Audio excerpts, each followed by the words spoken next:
lose control. 3, 2, 1. You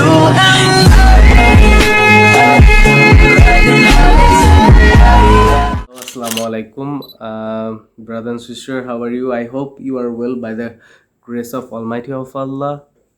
So, many brothers and sisters asked me about my F1 interview experience. আপনারা আমাকে অনেকেই question করেছেন এই সম্পর্কে। আসলে ইন্টারভিউটা দেওয়ার পর থেকেই মানে অনেকদিন পর বাসার বাহিরে বের হয়েছিলাম, এতদিন প্রিপারেশন নিয়েছিলাম। সো আরও অনেক কাজ তো থাকেই ভিসা সম্পর্কে। সো বাসায় থাকার কারণে হঠাৎ করে বাহিরে বের হয়েছি, এরপরেই মানে শরীরটা খারাপ হয়ে গিয়েছিল। সো ইন্টারভিউ দিয়ে আসার পর আপনাদের অনেক কোশ্চেন পেয়েছি, অনেকে অনেক মেসেজ করেছেন, আমি রিচ করতে পারিনি। So I am so sorry about that. So এখন ইন্টারভিউ সম্পর্কে বলতে গেলে প্রথমেই যে বিষয়টা আসে যে সেটা হচ্ছে যে ইন্টারভিউ অ্যাপয়েন্টমেন্ট ডেটটা, স্লটটা আসলে পাওয়া খুবই মুশকিল। ইন মাই কেস আমি পেয়েছিলাম ডিসেম্বর 1 তারিখে স্লট ফাঁকা পেয়েছিলাম। সো আসলে আরেকটা ব্যাপার হতেছে যে স্লট ফাঁকা পাওয়াটা এটাও অনেক বেশি এখনকার এই যে নভেম্বর ডিসেম্বর এটা খুবই মুশকিলের ব্যাপার। সো আমি কিভাবে নভেম্বর 2 তারিখে পেয়ে গেলাম, ইভেন অক্টোবর 27 তারিখে আমি এটা সো প্রথম থেকে শুরু করি। সো আমার ইন্টারভিউ ডেট ছিল নভেম্বর 2। সো 8:30টার স্লটে ছিল। সো আমার সাথে আমার আম্মু গিয়েছিলেন। সো আমরা অ্যাম্বাসিতে গিয়ে পৌঁছায় 7:30টার দিক। আমার যেহেতু 8:30টায় ছিল, সো আমি অনেক আগে থেকে তাহলে পৌঁছায় গিয়েছিলাম। সো আর আসলে এটার একটা বেনিফিট আছে, অবশ্যই আছে। আপনি তাড়াতাড়ি গেলে আপনার কি বলে এটাকে অনেক কিছু, ফার্স্ট গেট, সেকেন্ড গেট, তারপর দেন অনেক চেক আপ আছে আপনার, ঠিক আছে। সো আগে থেকে গেলে সেটা অনেক বেটার হয়। সো আগে থেকে যাওয়ার ট্রাই করবেন সময় হাতে রেখে অবশ্যই। তো তারপর যাওয়ার পরেও তারপর আমি দেখলাম যে অনেকে লাইনে দাঁড়ায় আছে। সো তাদেরকে জিজ্ঞাসা করলাম যে তাদের কয়টা বাজে স্লট। সো তাদের ছিল 7:30টায়, কারো ছিল 8টায়, বাট 8:30টার কারোই ছিল না। সো তারপর আমি আম্মুকে বললাম যে আম্মু তুমি তাহলে এখানে ওয়েট করো, আমি তাহলে চলে যাই। সো আম্মু বললো যে হ্যাঁ তাহলে যা আগে আগে। সো ওইখানে গেলে সো তারপর অনেকের আসলে এক্সপিরিয়েন্সও দেখা যায়। আপনি যেহেতু আপনি যদি ইন্টারভিউ রুমে একবার প্রবেশ করতে পারেন তখন আগে থেকে থাকলে আপনি অনেকের ইন্টারভিউর কোশ্চেন কী করতেছে না করতেছে ওইটা নিয়ে একটা আলাদা একটা কনসেপ্ট মাইন্ডে ক্রিয়েট করতে পারবেন। সো সেই বুদ্ধিতেই গেলাম আগে আগে। সো তারপর গেলাম, যাওয়ার পরে প্রথমে আমাকে অ্যাপয়েন্টমেন্ট লেটারটা চেক করলো যে আমার অ্যাপয়েন্টমেন্ট আছে কি না। সো তারপর দেন ফার্স্ট স্টেপ এইটা। তো সেকেন্ডে যখন ভিতরে ঢোকার পর তারা চেক করলো যে আমার কি মানে কোনো অবৈধ কিছু সামথিং, অনেক ইনস্ট্রাকশন থাকে। সো ওই অ্যাপয়েন্টমেন্ট লেটারের পিছনে সো ওগুলা চেক করে নেবেন যে কী কী নেওয়া যায়, কী কী নেওয়া যায় না। সো বেসিক্যালি আপনার ডকুমেন্টস ছাড়া আদারওয়াইজ আপনি আর কিছুই নিয়ে যেতে পারবেন না।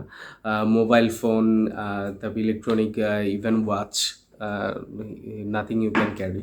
সো সো এগুলো চেক করার পর তারপর দেন আপনাকে একটা ওই রুমে যেতে বলবে। সো যাওয়ার টাইমে তখন আপনাকে আরেকটি স্টেপ আছে। সো ওইখানে আপনাকে পাসপোর্টটা ওদেরকে দিতে হবে। দেওয়ার পরে সো ওই পাসপোর্টের পিছনে একটা সিল দিবে। সো ওই সিলটা লাগিয়ে ওই পাসপোর্টটা আপনাকে আবার দিয়ে দিবে। সো পাসপোর্টটা ওই সিলটার কারণ হচ্ছে এটা, যখন আপনি পাসপোর্ট অ্যাপ্রুভ হবে, যখন আপনার ভিসা যখন অ্যাপ্রুভ হবে, সো দেন যখন আপনি পাসপোর্টটা উঠাতে যাবেন তখন ওই সিলটা দরকার আছে, ঠিক আছে। সো এই জন্য মানে সহজে যাতে ফাইন্ড করতে পারে, দ্যাটস এই সিলটা দিয়ে দেয়, একটা সিল টোকেন নাম্বারস। সো তারপর এই সেকেন্ড স্টেপ শেষ করার পর দেন তারপর আপনাকে ওয়েটিং রুমে থাকতে হবে। সো দেন তারপর সেখানে আমি ওয়েট করতেছি। তারপর একটা সময় আসলে যে ডাকতেছে যে যারা 8টার মধ্যে, সো তাদেরকে মানে কয়েকজনের নাম ধরে এক সিকিউরিটিরা আছে। সো সে এসে তারপর কয়েকজনকে নিয়ে গেল। সো আমি ওই ফাঁকে ঢুকে গেলাম যে যাই আগে আগে যদি দেখতে পারি যে ঢুকে যে কী কী কোয়েশ্চেন করতেছে, সো তাহলে আমার খুব হেল্প হবে, তাই না? সো তারপর গেলাম, তারপর ঢোকার পর সো সো তারপর দেখতে পেলাম যে অনেকেই বসে আছেন। তারপর ফার্স্টে ফার্স্টে যখন ইন্টারভিউ রুমে ঢোকার পরে আপনার প্রথমে পাসপোর্টটা চেক করবে আবার এগেইন আপনার ছবির সাথে আপনার এখন বর্তমানের ছবি বা ওই যে DS-160 ফর্মের যে ছবিটা ওইটা ওনাদের কম্পিউটার স্ক্রিনেই থাকবে। সো ওইটার সাথে আপনার বর্তমান যে চেহারা ওইটার সাথে ওইটা মিল আছে কিনা, মানে আপনাকে দেখবে যে মিসম্যাচ করে কিনা, এই আর কি। সো তারপর আপনার এই তো আসল কাহিনী শুরু। ঠিক আছে, আপনাকে ইন্টারভিউর জন্য ডাকবে। সো আমার সামনে তখন দেখতেছি যে অনেক ভাইরা যাচ্ছে। So so after 4 or 5 minutes waiting তারপর আমাকে ইন্টারভিউ ডাকলো। সো ভিসা অফিসার প্রথমেই আমাকে জিজ্ঞাসা বললো গুড মর্নিং। আমি বললাম hello, good morning, how are you. So then সে বলল যে হ্যাঁ ভালো, good. So pass me your I-20। So তারপর দেন আমি আমার I-20টা দিলাম। আরেকটা কথা হচ্ছে যে আপনি ফুললি মাস্ক থাকবেন, ঠিক আছে।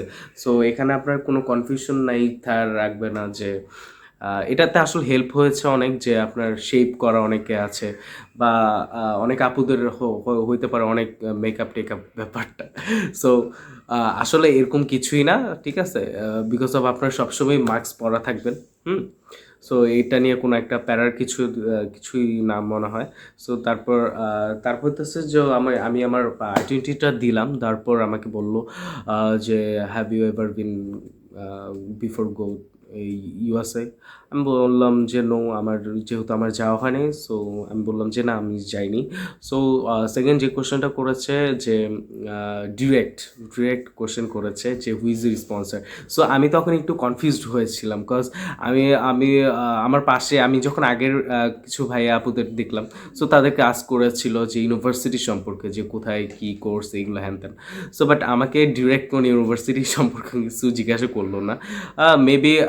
মেবি আমার ইউনিভার্সিটিটা হয়তো বা তাদের খুব ভালো আইডিয়া ছিল এই ইউনিভার্সিটি সম্পর্কে।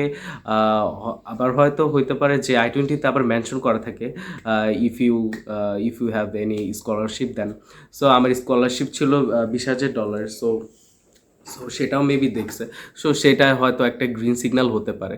সো তারপর এটা দেখার জন্যই হয়তো তারপর আমাকে বললো যে ডিরেক্টলি ইউনিভার্সিটি সম্পর্কে কিছু আস্ক না করে, আমার কোর্স সম্পর্কে কিছু আস্ক না করে ডিরেক্ট জিজ্ঞেস করলো হু ইজ ইউর স্পন্সর। তারপর দেন আমার বাবা ছিল স্পন্সর। সো আমি স্পন্সর বললাম যে my father is sponsoring me. তারপর দেন জিজ্ঞেস করলো যে সে কী করে, তার অকুপেশন কী। সো তারপর আমি বললাম এরকম বিজনেসম্যান।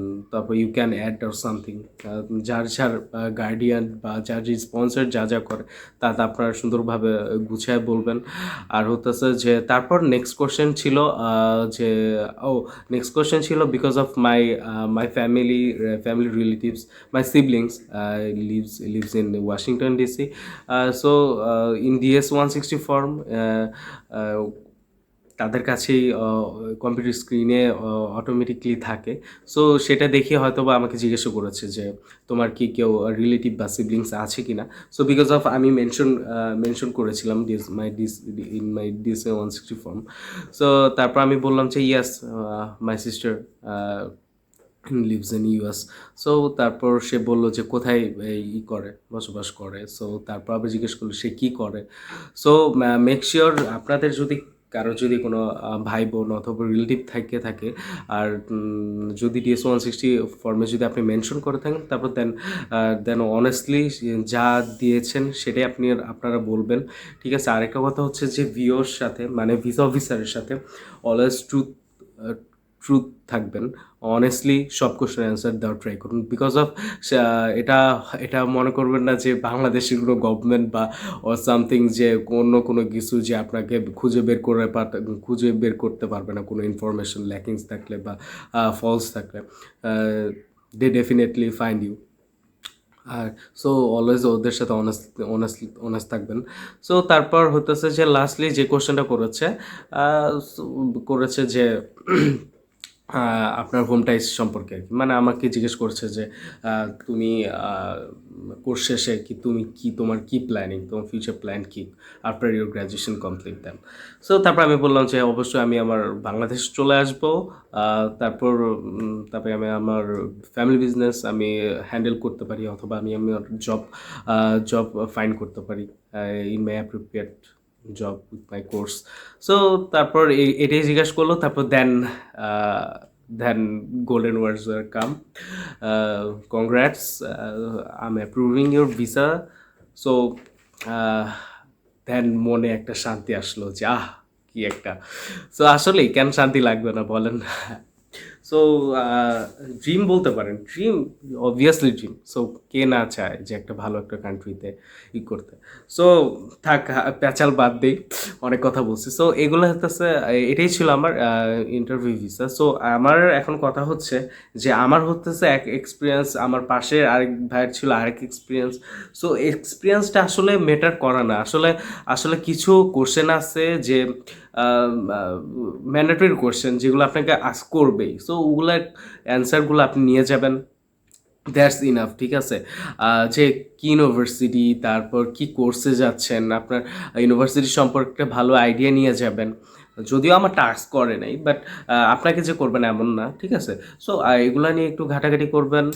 ইউনিভার্সিটির ওয়েবসাইটে ইউনিভার্সিটি অ্যাবাউট নামে একটা পেজ আছে, সো ওগুলো নিয়ে ঘাটাঘাটি করবেন।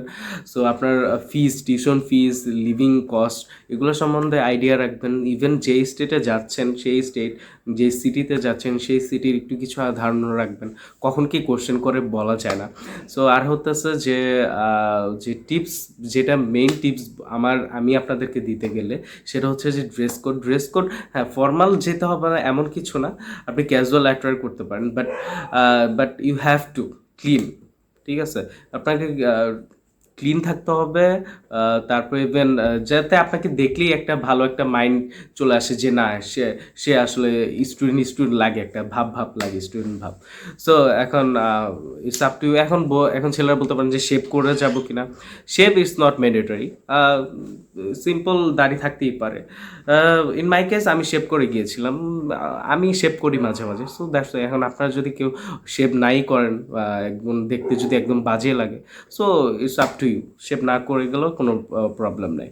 সো আর হতেছে যে আরেকটা কথা হইতেছে যে আই কন্ট্যাক্ট করবেন, must eye contact with visa officer. So আর হতেছে যে your body gestures, obviously it's maintain please. So এটা মেনটেন করবেন যে বডি জেস্টার্স। অবভিয়াসলি আপনি যখন একটা ডেস্কের উপর থাকবে, ঠিক আছে, একটা ডেস্ক থাকবে, আপনার ফিঙ্গার স্ক্যানার করবে, তারপরে করবে। সো সো ওইখানে যখন আপনি ইটা রাখবেন, আপনার ফাইল টাইল রাখবেন, সো ওইখানে রাখার পরে আপনি এমনভাবে একটা ভাব নিয়ে থাকবেন যে আপনি একজন টিভি রিপোর্টার বা কোনো একটা রিপোর্ট আপনি তাকে জানাচ্ছেন, এমন সামথিং। সো এরকম এরকম করে সামথিং, হ্যাঁ। সো এরকম করলে তাহলে একটা কি একটা ভালো একটা, তখন একটা কনফিডেন্টই চলে আসে। ঠিক আছে, সো ইটস মেক শিওর। আর হতেছে যে এই তো। আর লাস্টলি যেটা সবারই করে আর কি, যে ওই যে ফিঙ্গার স্ক্যান করে। সো এটা করে নিয়েছিল আমাকে। সো এই তো আর কি, আর সব কিছুই আর আপনার যদি আর কোনো কোশ্চেন থাকে, সো অবভিয়াসলি আমাকে জানাবেন, আমি অবভিয়াসলি অ্যান্সার দেওয়ার ট্রাই করব। আর আপনার অনেকেরই আছে যে কোশ্চেন, যে এই কোশ্চেন ইউনিভার্সিটি সম্পর্কে, তারপর আমাকে আমার স্পন্সর সম্পর্কে কি আস করতে চায়, অবভিয়াসলি আমাকে আস করবেন। অবভিয়াসলি আমি সেটার রিপ্লাই দিব। অবভিয়াসলি আমি বলবো যে এইটার অ্যান্সার এইভাবে দিলে এইভাবে হয়। সো এই তো, that was my visa experience. So এই তো, আলহামদুলিল্লাহ I got approved. So best of luck also for you, and don't worry, কোনো টেনশন নেবেন না। ঠিক আছে, যে এটা আহামরি অনেক কঠিনও না, আবার আহামরি অনেক ইজিও না। So just be confident, be humble, be strong, and এই তো, দ্যাটস অল। সো তো গুড বাই, ভালো থাকবেন, এবং আশা করি আপনাদের মনের ইচ্ছাও পূরণ হবে। Obviously keep faith on almighty Allah, and pray for me also. So best of luck buddy. আসসালামু আলাইকুম, ভালো থাকবেন।